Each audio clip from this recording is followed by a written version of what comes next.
All right, what's on the bench? A nondescript box. Ooh, we got two BNCs, an in and an out. But nothing else. All right, but it's by MACOM. Now, MACOM's a very old company, do lots of RF stuff.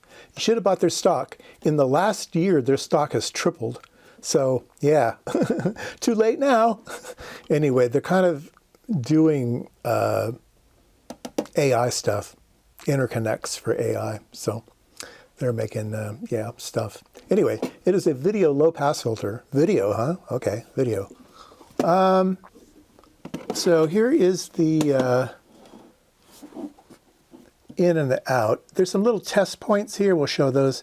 This is frequency 5.5 megahertz. So what video is that? At 5.5 megahertz, it's a video filter. Now, video is sometimes used for various things in radar and stuff. Videos, telemetry, video can mean anything. So anyway, I've taken the screws out so we can see inside. And yeah, MACOM at its best. So 8 inductors, 1, 2, 3, 4, 5, 6, 7, 8, 9, 10, 11, 12, 13 capacitors, nice capacitors. Oh yeah. Anyway, they do have values written on them. So the board says 8039831 Rev J. Rev J. Oh, there's a little sticker in here. Oh, what's that little sticker say? Batch. Some handwriting. Yeah, just some numbers. Just some numbers. Obviously, it was kind of hanging on that little thing there. There's some 1K resistors off to this little test point, so you can probe them with your oscilloscope or whatever, see what's going on. Yeah, so that's pretty cool. There's a tag here. Video low-pass filter. Rev L. Rev J. This one says Rev L. Okay, Rev L. So obviously a lot of work was done to this thing. Nice box. It was worth just buying it for the box. The seller, I marked it as in eBay, you know, I'll like, and maybe I'll go back and look at it again. The guy gave me 40% off. I went, okay. And then some other guy had some, and he gave me 50% off, but I'd already bought this one, so it wasn't much. It wasn't much.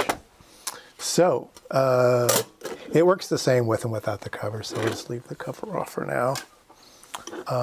Yeah, we need to hook this up to the VNA and take a look to see if it really is a 5.5 megahertz low-pass filter. I need to get some SMA adapters.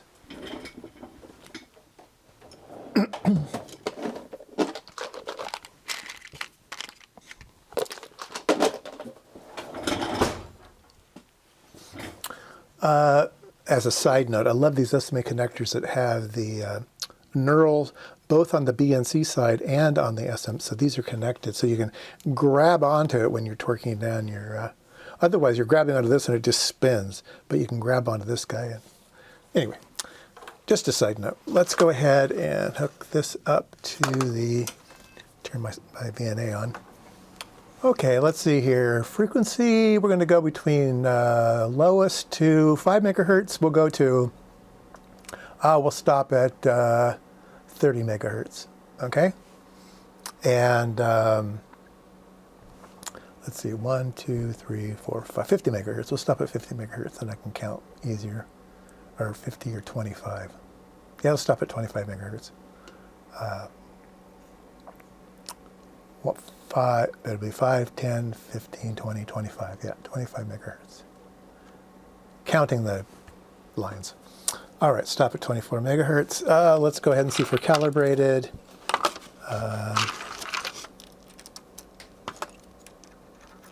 This thing holds cal pretty good, especially at this frequency. It probably doesn't need a cal. People are often too picky about calibrating everything. Oh, you got to calibrate it every single... No, you don't. Not for easy things. All right, so we want to do, let's see here, we want to do number of points, 800 points, 801 points, that's fine. We'll do a scale, reference level. We will come down here, we'll do -10, +10. What's going on here? Reference level. Oh, for the 0. Reference position. Reference position is what we want. Let's move our reference position up here to -5. Okay, there we go. And then we can see the filter. So let's put on our BNC adapters.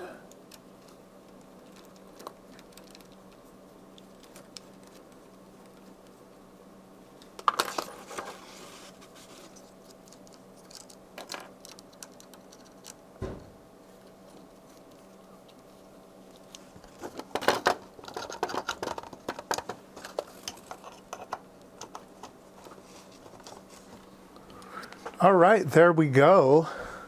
It goes off to 5 and bang, goes down. Now this thing is marked 5.5. So yeah, look at the attenuation on this thing. We need to change our scale here to 10. Yeah, it goes all the way down to -50, and then it bounces a bit. So it's a elliptical type of filter. It's got a little waviness on the passband. So yeah, there you go. But nice and sharp. Man, that sucker's sharp. So I say we take our frequency stop at 10 megahertz. Yeah, boom. And then we'll do a marker at 5.5 megahertz. Perfect. Look at that sucker. MACOM knows what they're doing. Definitely, the marker is right there at 5.5, and then it's a big cliff. Rolls off really, really sharp. I like it.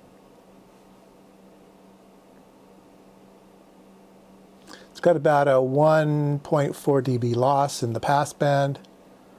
Well, that's at the corner there. Let's go ahead and move the marker a bit. We'll turn marker 2 on. Okay, so it's like 0.6 dB loss out here. 0.6 dB insertion loss, that's very, very good. And then we go way out here, the little guy down there is at -67, so yeah, woo! Winner, winner, as they say. Kentucky Fried Chicken dinner. All right. People always want to see S11 when I never do it, so let's go ahead and do that. We will do reflection. Boomba, boomba, boomba. Yeah, so in the passband, it's wiggly.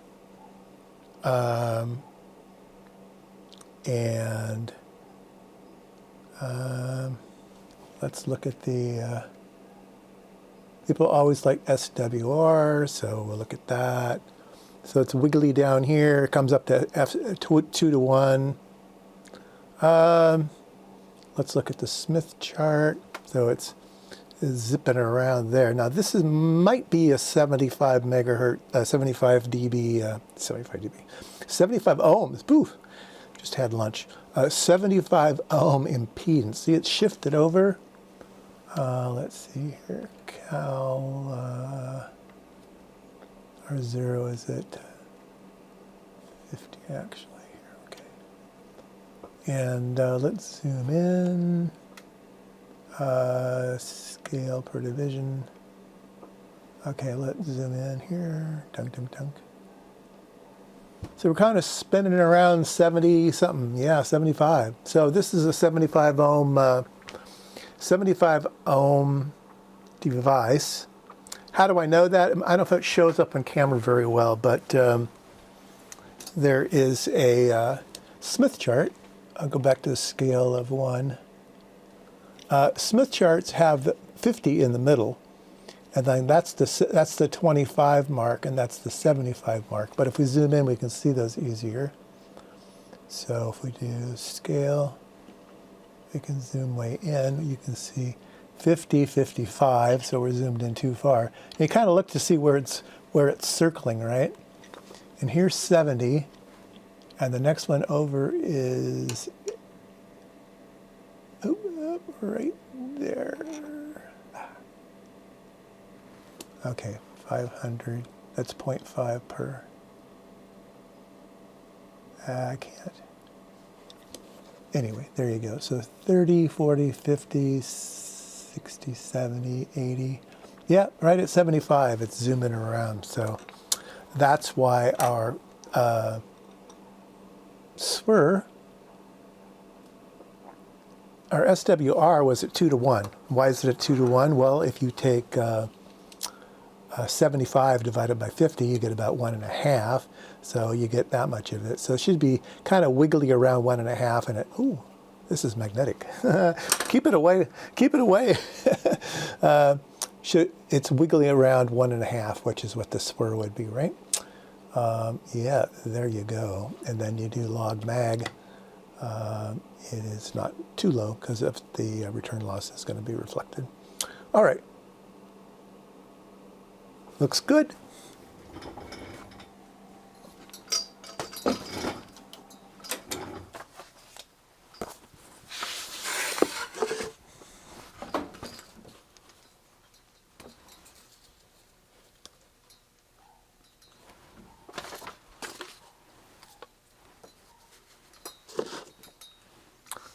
So this is what the bottom of the PC board looks like. It's pretty cool.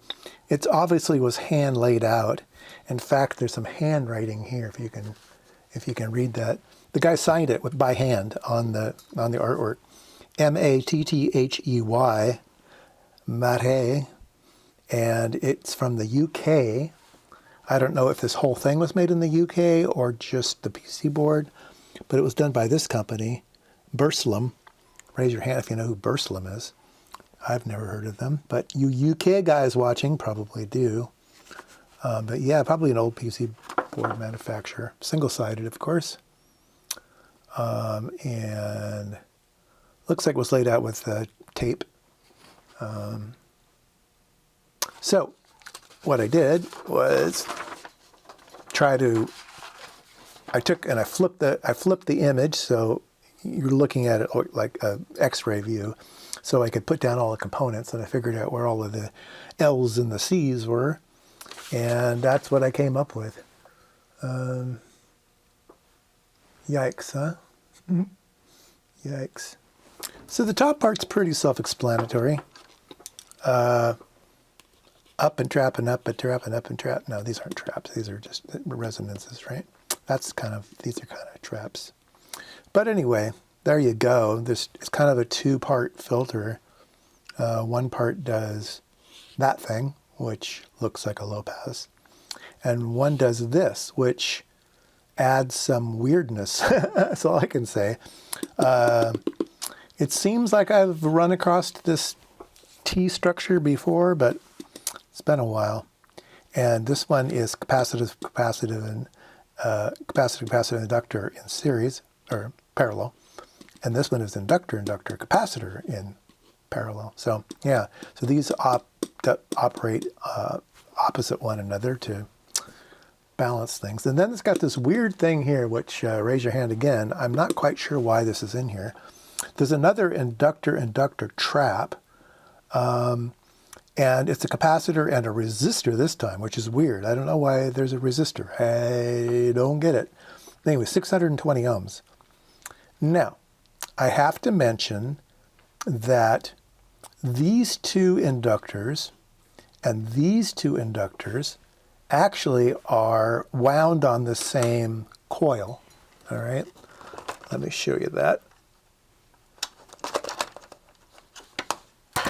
All right, so all of these are single inductors, but these guys are like a center tap coil, and that center tap coil gets you this, right? So this is one contiguous coil with a center tap, and this one's a coil with a center tap. So those two guys are these two cans here. So anyway, kind of weird stuff going on, but MACOM knows their stuff. So If anybody can venture what type of filter this is, and is it 15th order or whatever, you tell me. Somebody go model it. All right, thanks.